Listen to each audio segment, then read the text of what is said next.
So I will kick us off with you, the host of the event, Ms. Braže. I hear that you have recently started military training during the weekends.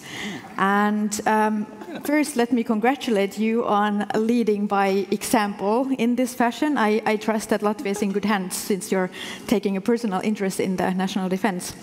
However, so this is yet another sign that Latvia, just like the other Baltic and Nordic countries, is taking its contribution to the Euro-Atlantic security very seriously. And there seems to be also like a growing appetite for more cooperation in this NB8, the Nordic-Baltic 8 format. I believe that you actually both just came back from Moldova from a joint NB8 trip. So what is your take on this format and its potential contribution, and what these countries, these 8 countries, fairly small individually, but like maybe bigger together, can accomplish in the EU and NATO, and also in terms of supporting Ukraine? All right. Well, thanks a lot, and it's great to see everyone here. With Gabrielius, we have spent 4 out of last 4 days together. And in 4 different countries. So we actually were in Luxembourg on Monday for the EU Foreign Affairs Ministers, in Moldova on Tuesday, in Ukraine yesterday, and in Riga today. And we should have been in Lithuania tomorrow, but I'm staying in Riga because there are so many of you that I need to host that actually I'm not joining him for the Baltic Assembly. There's another minister joining Gabrielius tomorrow. But that is the story, the way we work nowadays, and also with the Nordic Baltic ministers. Quite clearly, the war in Europe has brought us together much closer. It has been a very close cooperation already since we regained independence, but today it's just both the political priorities, the understanding actually what we do about the security situation, but it's also the joint actions that we do. And one of the issues, I think, is support to Ukraine, where the US obviously is the #1 in terms of military support to Ukraine. Most of it, of course, going back into the US industry in terms of production, in terms of the ability to supply Ukraine what it needs. And the second is Nordic-Baltic bloc.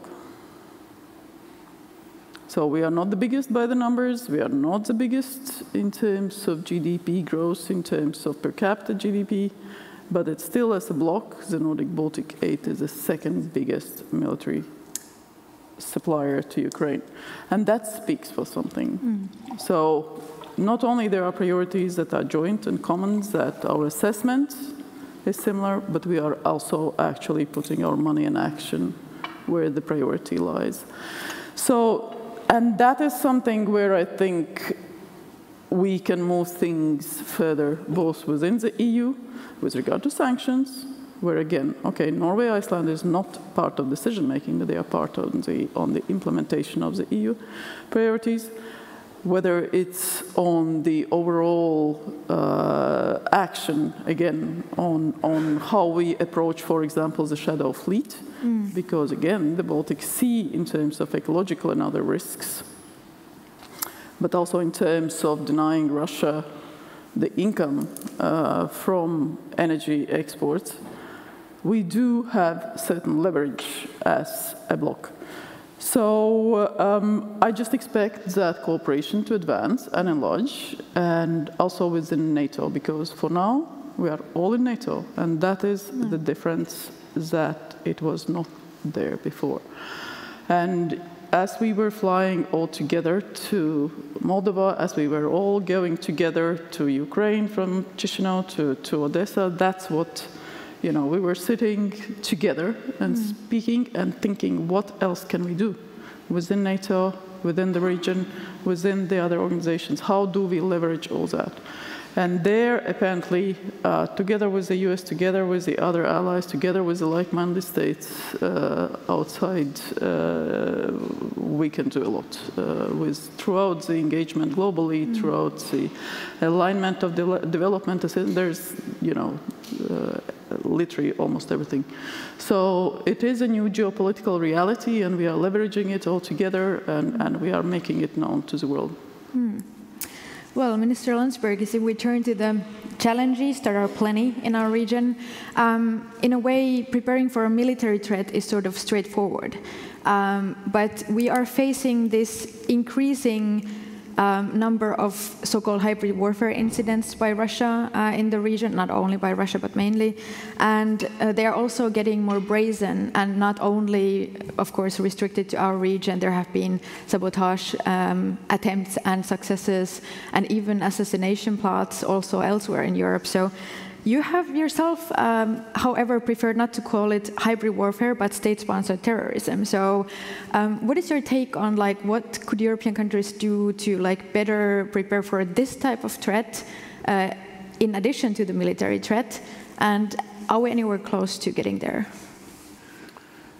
Well, thank you so much. I think I would start by picking at the narrative, what you mentioned, why do we call it hybrid? Because hybrid, if we call it hybrid, then basically you don't need to do anything about it. You can just talk about it in the conference, and it solves the problem. Because if you call it terrorism, then it implies reaction. That then there's actually something needs to happen. At the very beginning, there needs to be an investigation, culprit to be found, culprit to be named, an action taken, so that this particular culprit does not repeat what it did, does not repeat what it has done, and so that others are discouraged to repeat that in the future. And it's overwhelming. At the current stage, it's completely overwhelming because, and this is the biggest problem that I see. Currently, we are talking about hybrid, and it's mostly psychological. But when you think about it, what's actually happening?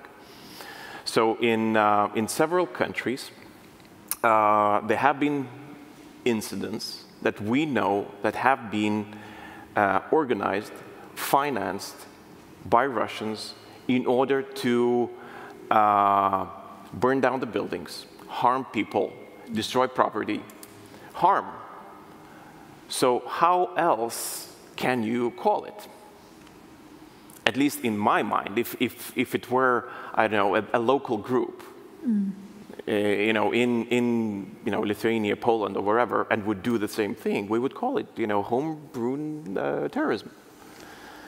So the biggest problem where it all starts is that we have to finally admit that we are not in a hybrid relationship form with Russia.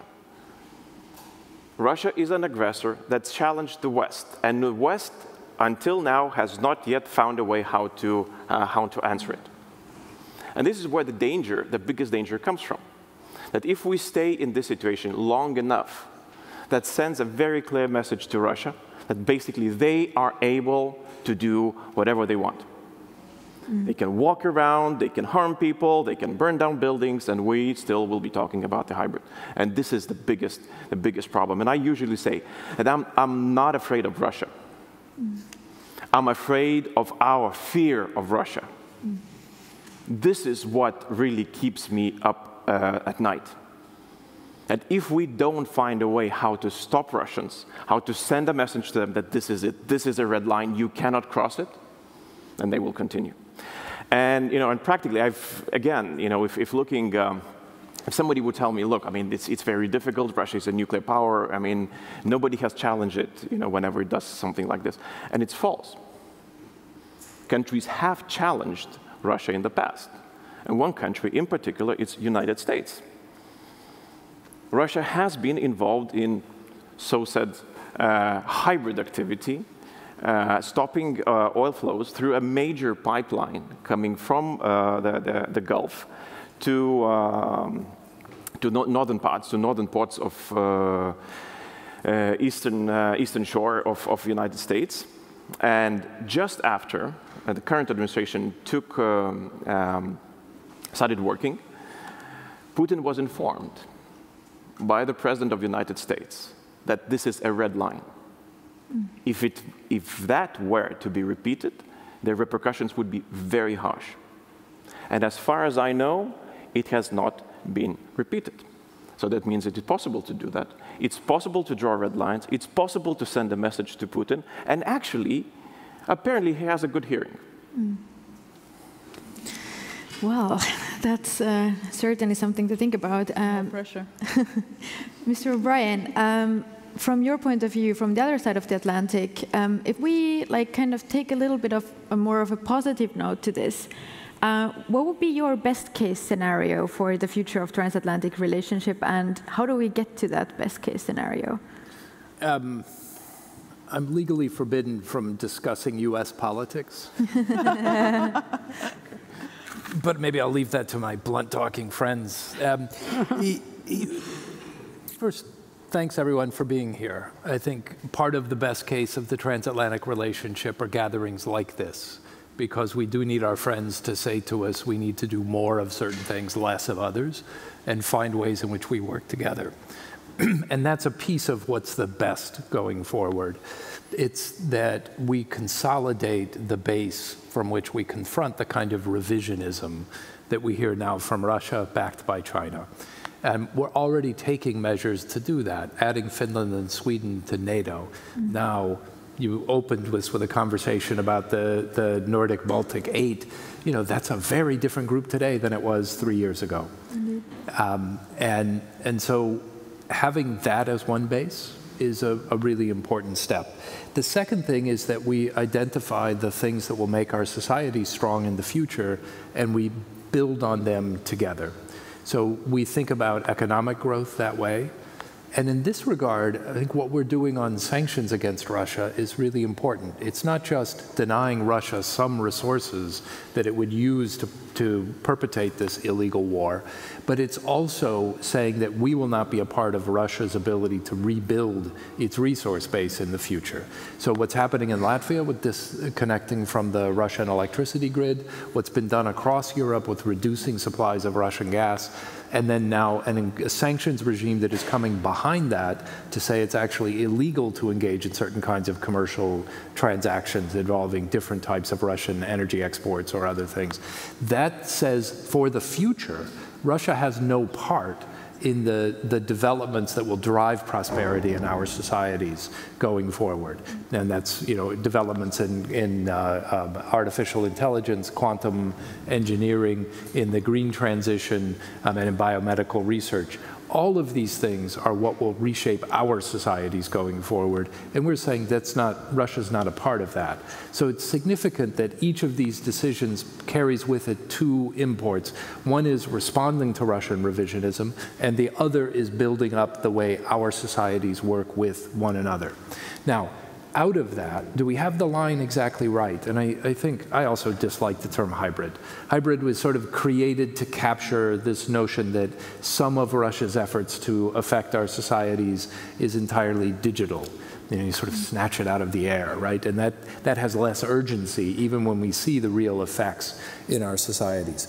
But what we want to do is say to Russia certain kinds of behaviors exclude you from acting like a great power, from having a role in the policeman of the world, which is a piece of what President Putin says he wants, and they exclude you from being a part of the normal society. And I think we're all recognizing what I think many voices across the Baltic states have been saying for at least a decade or longer. This period after the end of the Cold War, or when the Soviet Union collapsed, there was a long period of us urging Russia, saying, we want you to be a normal country. Just come, help make the rules of commerce, of trade, business development, of the way that states interact with one another, and then obey those rules. Your people will be more free, and you will be richer. And that's the way that Europe has developed since the end of World War II. President Putin has rejected that offer. And there's really, I think, no one credible in the transatlantic space who believes that it's possible to return to that period as long as Russia has this orientation. Now, exactly how does one draw that line? It's a thing that we continually work at. So it may have been one thing in 2021 around certain activities, but then it became a different thing when Russia continued its invasion of Ukraine in 2022. And then it became yet a different thing as Russia has begun to explore these ways that it can try to undermine our society. And I think, back to try to answer on a positive note here, I think we should take some pride in the resilience of our societies and our commitment to working on these problems together. Because you don't see Russia, they're trying every window in our house because they don't know which one of them matters. Their understanding of the strength of our societies, I think, gets worse and worse almost every day.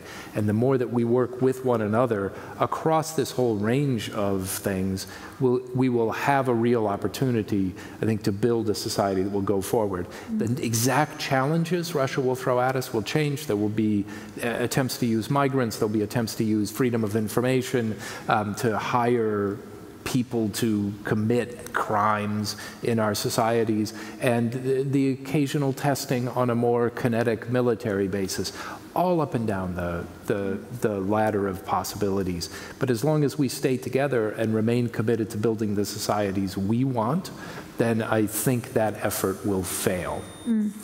So, Karin, turning to you, so societal resilience was mentioned, but how about institutional resilience? So, if we think about all the conflicts that are active right now, and there seems to be this kind of difficulty about like any diplomatic efforts, and they may be also misplaced sometimes. So, what's your take on like how apt are our current institutions in dealing with all of these conflicts? Okay, well, thank you, Minna. It's a pleasure to be here today. Thank you for including me on this panel of very distinguished colleagues. I was going to say, being the non-government official, I can maybe say things, but I guess I don't need to when we've got the others next to me. I mean, I think in many ways, some of our institutions have proven to be incredibly robust. The EU, NATO have done incredible things. I think on, as Jim was saying, the sanctions, we've gone further in this case than we've ever gone before. I'm going to put the UN aside because I think we're talking about the UN tomorrow, and I don't think the UN has been able to really perform at all. And there are all sorts of reasons related to the members. I mean, we're all part of the UN. But on the other hand, I think we still have these binary divides, and I think Minister Landsbergis, never so great at pronouncing your name, but anyway, you know, when you talked about hybrid threats, I think I really like the way you try to redefine it, because the laws of war were, you know, written in such a different period, and they haven't been updated. So you can have a cyber attack on critical civilian infrastructure, and it's not entirely clear what kind of response is warranted. Can you have a non-kinetic response or a kinetic response? And I think we need to be thinking very clearly about how we can upgrade our institutions and our responses and the way we think about these enormous challenges now, because it's pretty depressing that in 2024, the blunt instrument of force is the preferred option, that diplomacy seems to be somewhere else. I don't really know where diplomacy is right now. There's sort of small attempts, but certainly not in the significant way. And you know, when you're dealing with Russia, you feel like there's no other option because they only respond to force. At pretty depressing that in this day and age that's where we are. So I think it's fantastic that at the UN, I mean at the UN, at NATO and the EU and other places, the debate has started about let's thinking about a different vocabulary, and with that vocabulary, what can we do to change our responses? Minister Braže, I would like to actually take up something that came up here about like Russia only sort of like responding to very strong and kind of force, and you know, like it's no use trying the good way. And you have argued yourself that Russia's only policy is war, and that Russia has sort of mobilized the whole sort of like all instruments of state for the sake of war.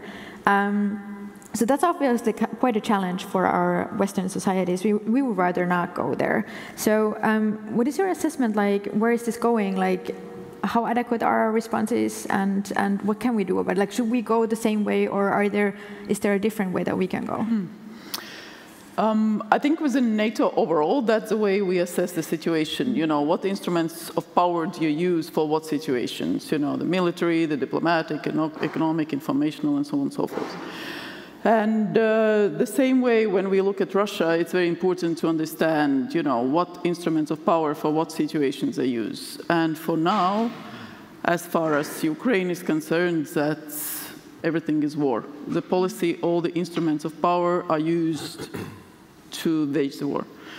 And there's no indications that that is going to change in the foreseeable future, whether we speak to our intel people, whether we speak to economists or others. We'll have some closed-door discussions here also, so I look forward listening.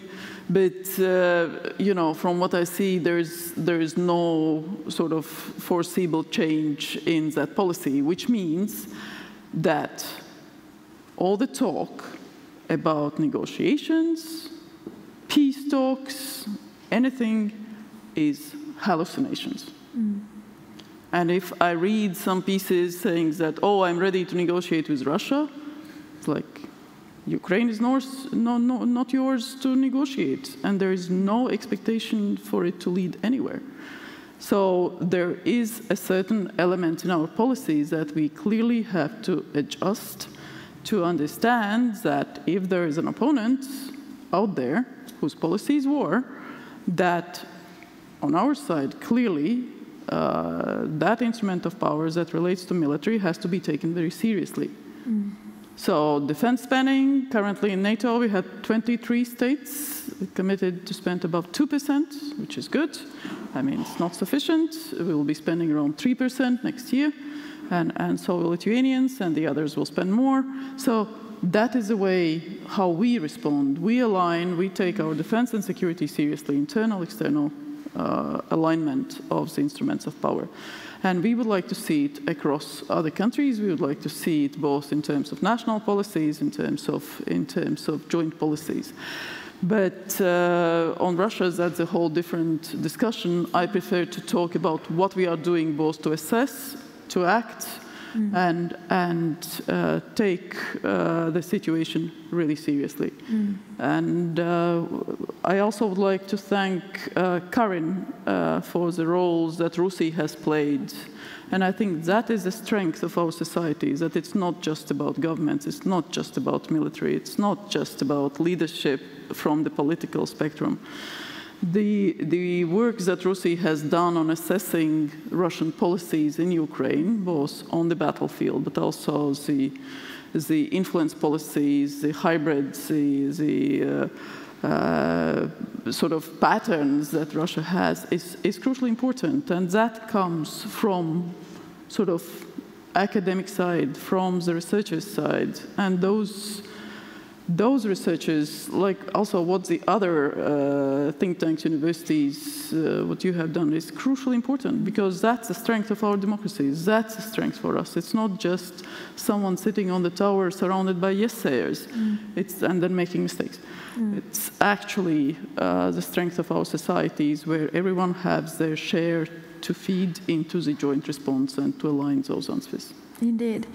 So now we have talked a lot about Russia, but Mr. Landsbergis, I would like to get your quick assessment on China's role. So China has become the main enabler of Russia in this war, and it seems that they are perfectly happy to stay that way. But like, in your view, is there anything that, for example, European countries can do to try and change China's calculus on this?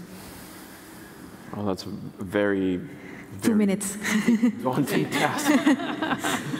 First of all, you know, there has to be some sort of awakening of understanding, because it truly, I feel a shiver run down my spine when I hear people saying, "Oh, let's invite China to solve the war in Ukraine," and I'm like, how can you be serious about this? You know, you're basically inviting a partner in crime to solve a conflict in Europe. So what is your expectation? What outcome do you expect? I understand that China has a huge sway with global partners. I understand that, you know, in order for us to explain anything, in any continent, it would be easier if we would have China together with us. But their explanation is completely different from ours. Their interest is completely different from ours. And if anybody expects that this time the breakfast will actually be free, well, it's naivete of enormous rank.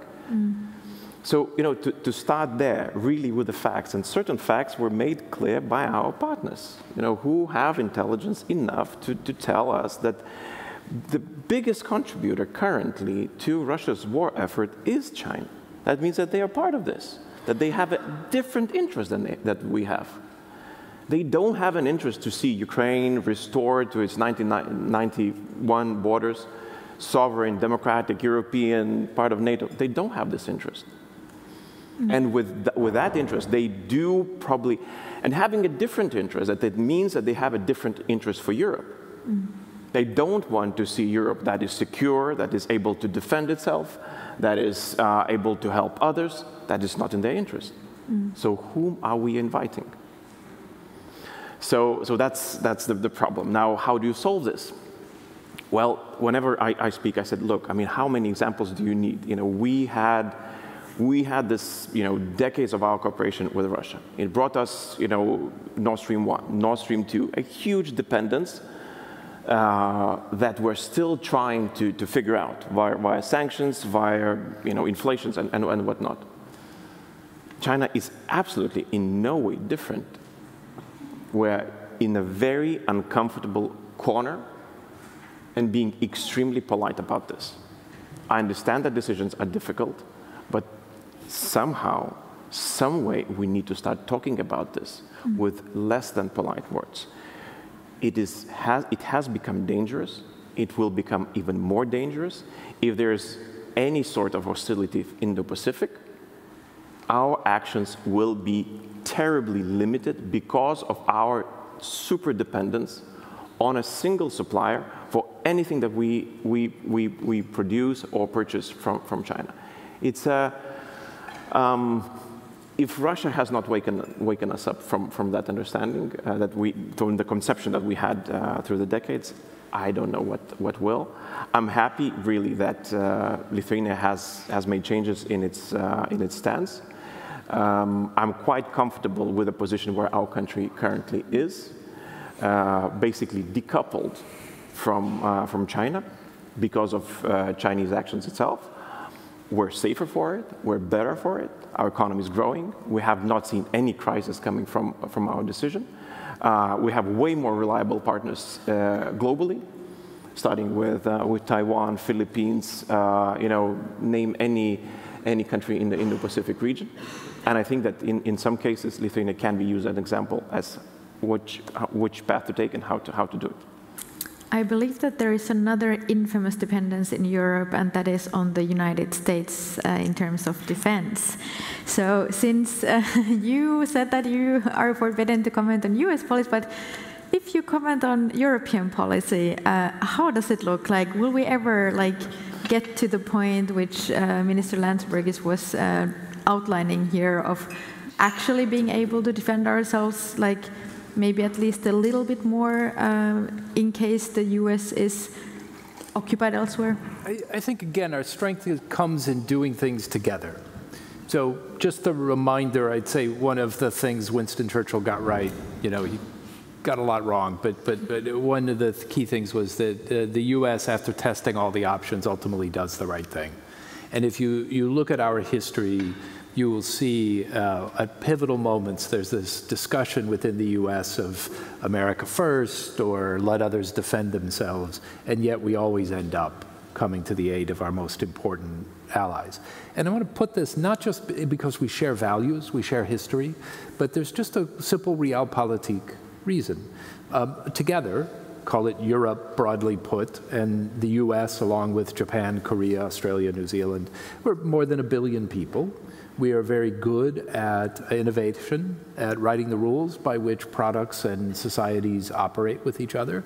If we do that together, we can stand against anyone. And China desperately needs its economy to grow, and it's facing a significant set of challenges. The main market it sees as opening to it is in Europe. So when we look at the situation of China backing Russia in this war, China is asking Europe to both accept its ability to help Russia. I mean, it provides 70% of the machine tools that Russia uses to make its weapons. 90% of the electronics that show up on the battlefield of Ukraine, they come from China. And then the Chinese want to say, oh, here's some electric cars. Oh, here's some solar panels. Here's, you know, and you guys should just accept all this because it's a part of the right of countries to development, right? Which is bizarrely a part of their peace plan for Ukraine, is to recognize China's right to economic growth. So if we work together, we are able to say these are the ways in which the industries that are going to matter in the future will you know, products will be developed, how they should be used, and who should have the benefit of making them. That's a thing we do together. Now, can we adjust the balance of who provides defense and who provides different parts of the economics? Absolutely. And that's never going to be a static situation. It's something that should always adjust. We very much want to see our European partners do more in the area of defense. And so we have the Baltic countries that are leading the way with, you know, very high percentages of spending of GDP on defense. But really significantly, NATO in the last few years has had important discussions about how the money should be spent. So we, for the first time since 1989, you learn strange things, even in a long career like mine. So when I was coming into this job, somebody said, NATO is for the first time adjusting its battle plans in years. And I said, well, how long? And they said, since 1989. And I thought, well, okay, good moment to do that. But so now we know what we need to spend for.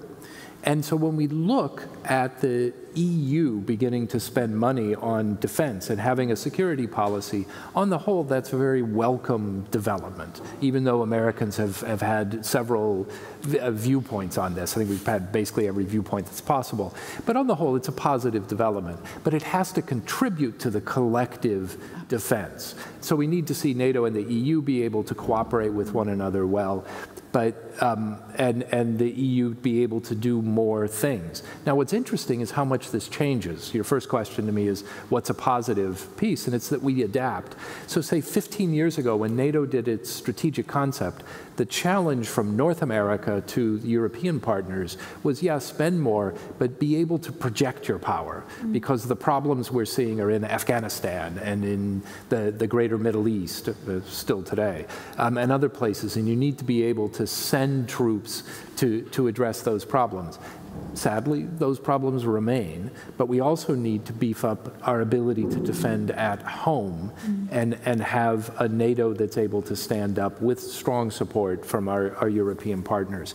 So it's something we do together. And I think that's where meetings like this are very helpful, and we'll identify specific areas where we need to improve. You asked earlier about the drones that have come up, or earlier with the president, the discussion from Romania all the way up to here. We need to do more on policing our air borders. There are all these specific areas that come up. That's just a part of the process. And I think the more we work on that together, the easier it will be for American politicians of all stripes to say, what we have asked for is a constructive contribution, and now we're willing to go along. We saw that in this administration, we saw it in the previous administration. The rhetoric was very different, but fundamentally it was a request that Europe do more in a way that made us collectively stronger. And I think we'll work our way through that. So Karin, coming back to you, so from your point of view, especially when we think about what was just mentioned about like defending our countries and societies, sitting here in Riga, what would you say like maybe Western Europe and even the United States could learn from this region? Well, certainly the Baltics and Scandinavian countries understand the threat far better than people in the UK, people in the United States do. I mean, I was struck in the United Kingdom with the riots that we had recently in August, and how few people were tying that to Russia misinformation campaigns. And then I was in Ukraine, and everybody said, of course, that was Russia doing that. And I think there's much more awareness in the countries that are much closer. But if I could, I know we're talking about transatlantic collaboration, but in a sense, more and more countries are understanding the threat posed by Russia, not because of a war inside Europe, but because it's expanded. Now North Korea is involved. So I was just in Seoul a few weeks ago, and the Koreans are very worried. You talk to New Zealanders, they see much more of a threat now because of, because North Korea is selling weapons. Australia, New Zealand, South Korea, et cetera. So there are more countries that can be part of this coalition, and I know many of them have gone to G20 and other meetings, not just G20, but like NATO plus meetings to have these conversations. And then, I know you asked about China. I think India might be the country we can lean on more right now. I mean, it's quite interesting. President Modi, early on, I think 2.5 years ago at United Nations General Assembly, is the one who said now is not the time for war.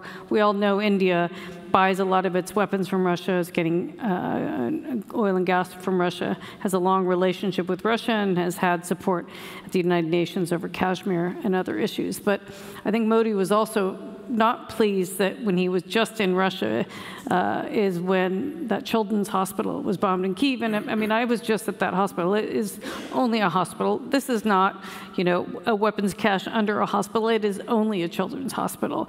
And Modi was very upset by that. And I know India has a complicated relationship and is playing a very interesting independent role on the global stage right now. But I do think, more pressure should be put on India. I'm not sure about China.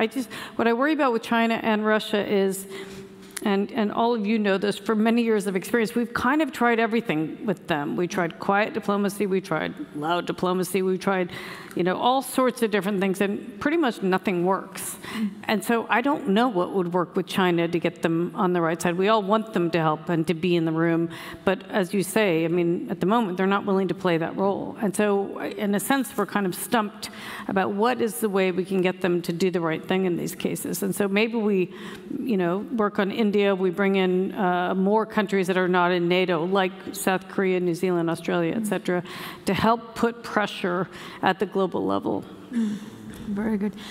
So we have some time for questions from the audience now, so please raise your hands. I can see one right here in the front row. Are we getting a microphone? There's a lady there. Yes, we will take here first Ben Hodges, then here. Ben Hodges. And then Edward Lucas behind the column. And Lucas, and there was a woman. Thank you. Minna, my question is to Secretary O'Brien. Secretary, I'm very proud of what the Biden administration has done to keep 50 nations supporting Ukraine. Another package was just announced yesterday that's not inconsequential. Why do we stop short of actually saying we want Ukraine to win? Why can't we say very clearly it's in our strategic interest that Ukraine defeats Russia, pushes them back to the 91 border, and instead we keep having policies that are restrictive, drip, drip, drip aid, and we look very uncommitted to actually helping Ukraine win. Why can't we go ahead and take that last part? Thank you. Like 3 questions. Yes. The second question was... Lady? Here? Yes. Yes, yeah. Exactly, you. Wait, can we get the microphone to... Poor Edward. Ooh, this is going to be interesting. Ex-President Levitz. Yeah. Marie Mendras, I'm from Sciences Po University in Paris. We are in a time of emergency. And so I'd like to build on, what Minister Landsbergis has been saying. The problem is not what we think we should have been doing, but it's the tempo. Now it's the pace. It's so I'd like to ask a very practical, yet very strategic question to both ministers.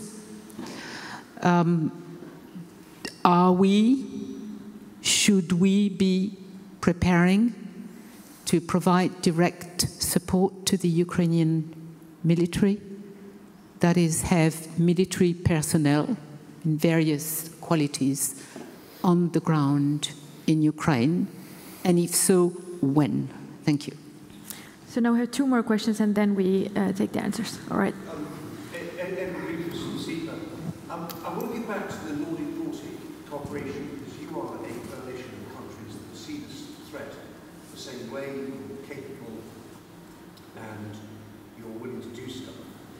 And the question is, what's the next stage in this? Are you going to get more into the counter-hybrid stuff, maybe trying to find some kind of collective deterrent? Do you want to expand it and bring the Poles in? How important is the UK here? What's the next stage for the NB8? All right, then here in the... Can we get a mic to the first row here? Exactly. Yes. Yeah, thank you.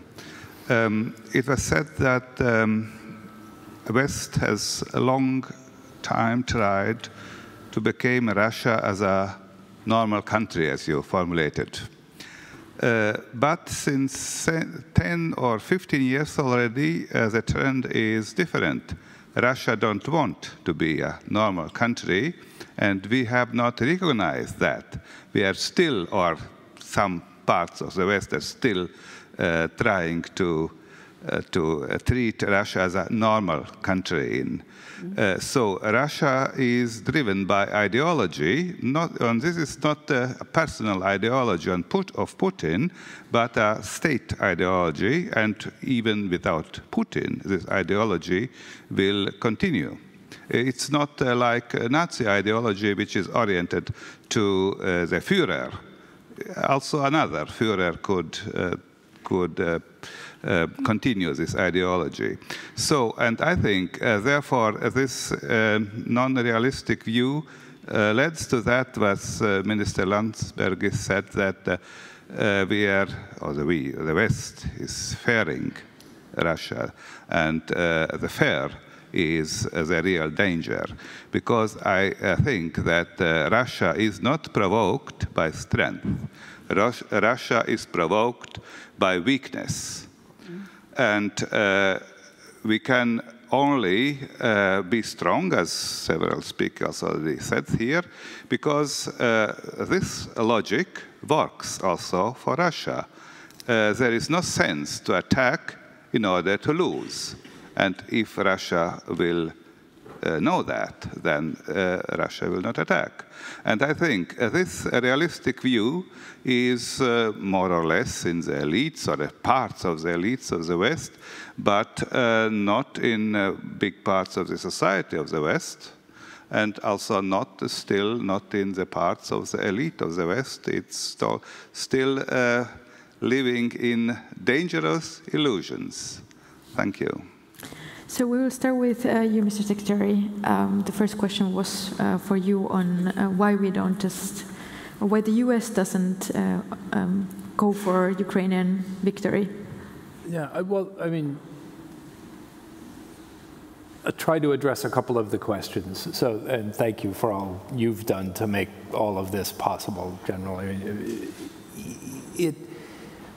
So the president has said, we want Ukraine to win. When we announced the assistance package 2 weeks ago, he said this is about securing Ukraine's victory. So that is the goal. A lot of the questions here are getting at how one does it. And I think there are a couple of things. So fundamental to the Ukrainian victory plan is the notion that Ukraine has to be able to fight effectively throughout 2025, even if there are some changes in policies in the United States or in other countries. So how do we get there? They have to have the money to fight. So what the EU has done leading and what we've done with the interest from immobilized Russian sovereign assets means they should have $50 billion next year. That's their money that they'll be able to spend. And that will replace a great deal of the Western assistance if that's not available. The second thing is they need munitions.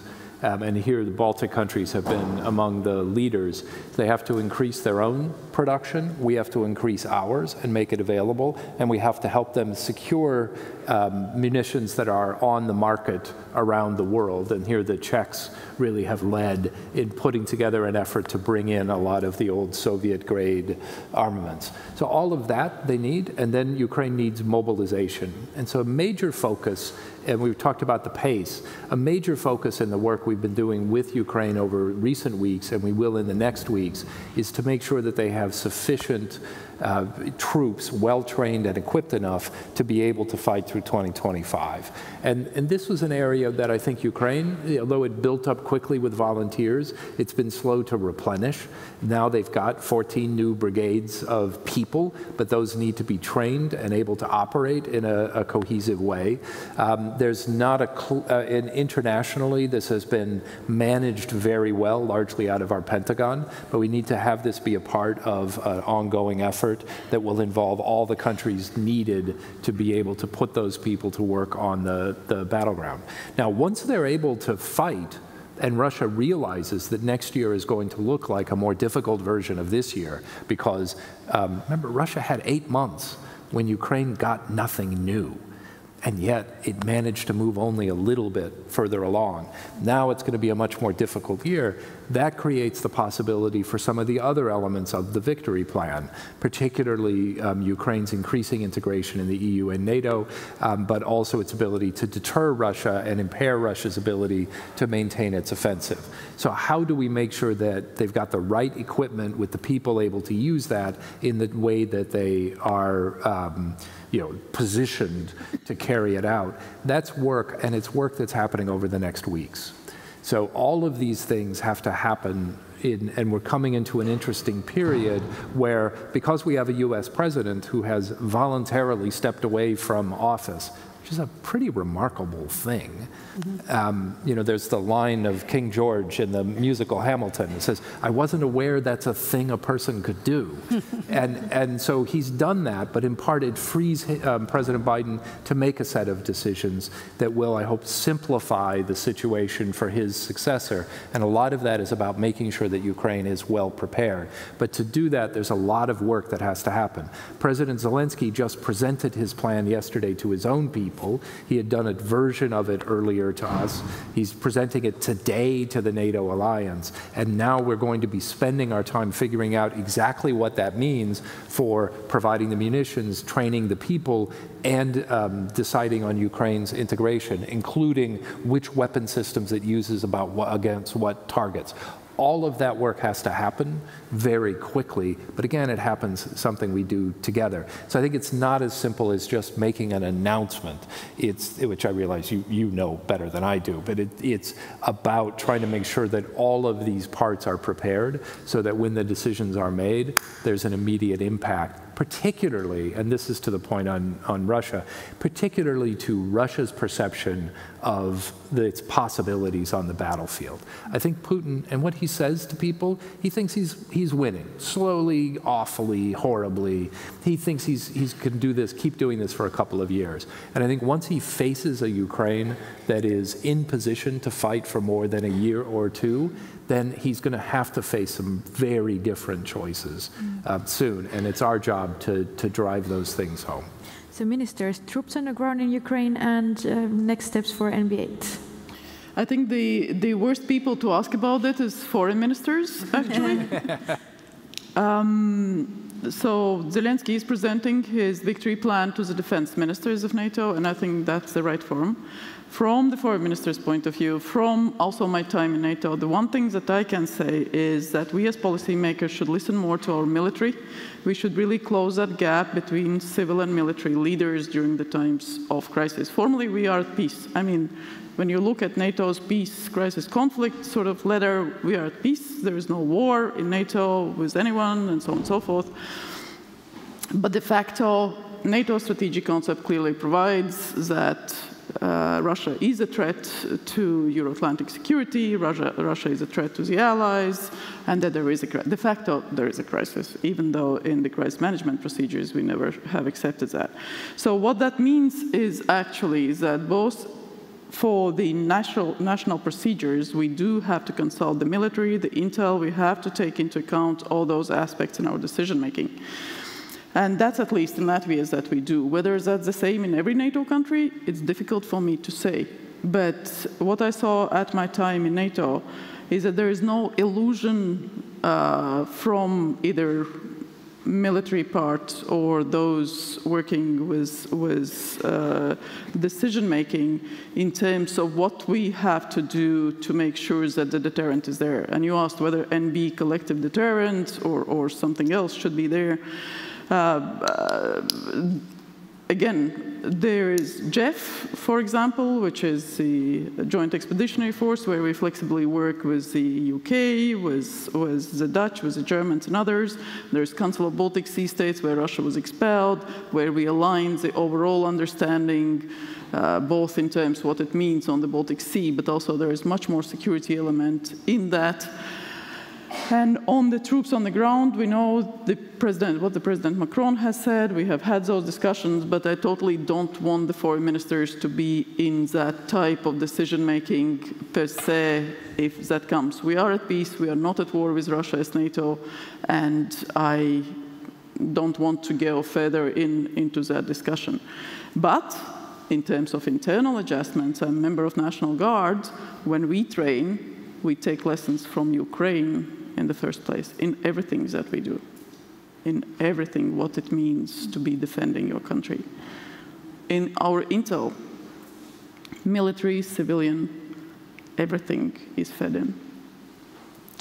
For our National Security Council meetings, so there is that de facto alignment to make sure that we do what we need to do.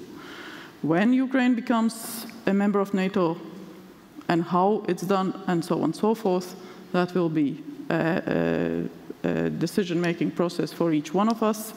And the only thing I would like to say and see is that it's not on the paper, and if it comes to that, that it's an action and that it takes place instead of putting lots of words on paper or out there in the space instead of doing what needs to be done. 15 seconds, NB8. Sorry, I took too long. Briefly, I mean, the whole concept that Putin is somehow finding himself in an uncomfortable situation, I don't think that we should be buying this.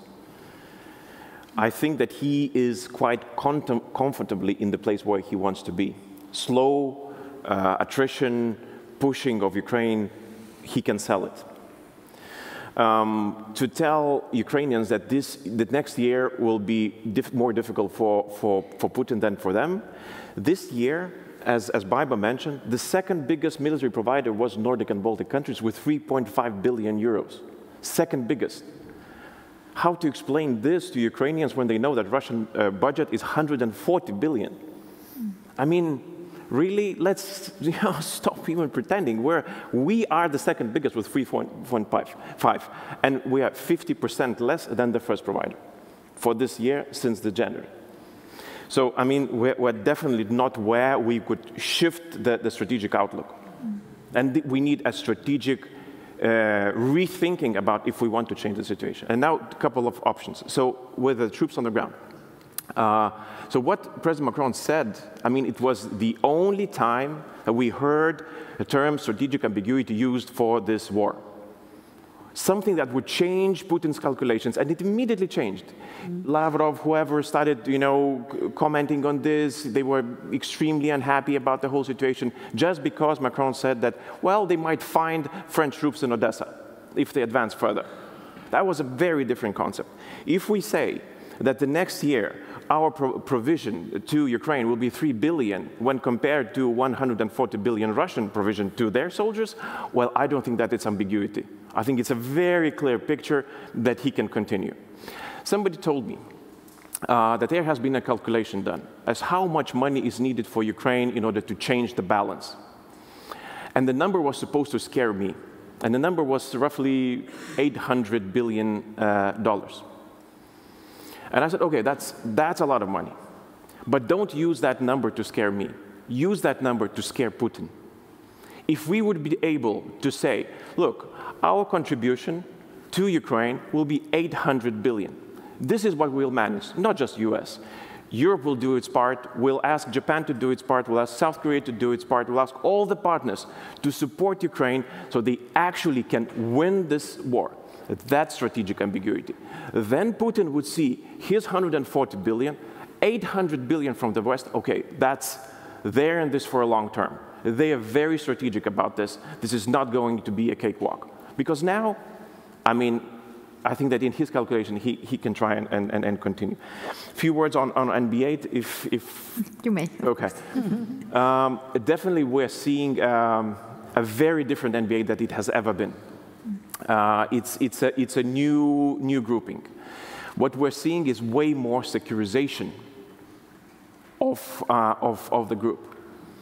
The amount of money that we're spending on Ukraine and on our own defense doesn't come from thin air. It doesn't come so that we would make good headlines. It comes from understanding of existential threat that we are facing. The 8 countries that met for the first time because of the values and geography, now they meet because of geography, values, and defense. This is where we are. So I think that we might see more common approach to this. And lastly, what Mr. President said about the fear of Russia and the whole way that we approach Russians. We've just been presented by the Admiral of Ukrainian naval forces the difference in the amount of grain shipped through the diplomatic UN grain agreement that basically covered some 15% of total amount of the shipments that were pre-war. This is what we managed to achieve through appeasement of Russia. Diplomacy achieved 15%. Then when Ukrainians figure out the drones, removed all the restrictions from themselves that they basically did not ask for permission, they achieved 75%. This is how much of grain they are shipping.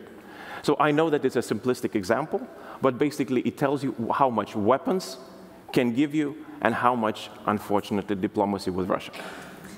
Thank you very much. Unfortunately,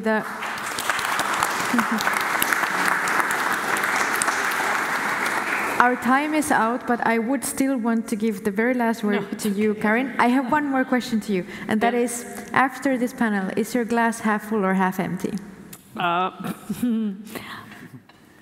Let's just see how things are in about 3.5 weeks, and then I'll answer that question. Okay, I'll come back to this. Okay. All right. Thank you. Can I just say? Sure. So I think what we all were saying is that it's about our security and our defense. Yeah. I think that was the commonality of this panel, is that when we speak about Ukraine, it's actually about ourselves. Mm-hmm. Absolutely. So here we put our money and Ukraine is one of us. Priorities, and Ukraine is part of us. So. Thank you so much to this excellent panel.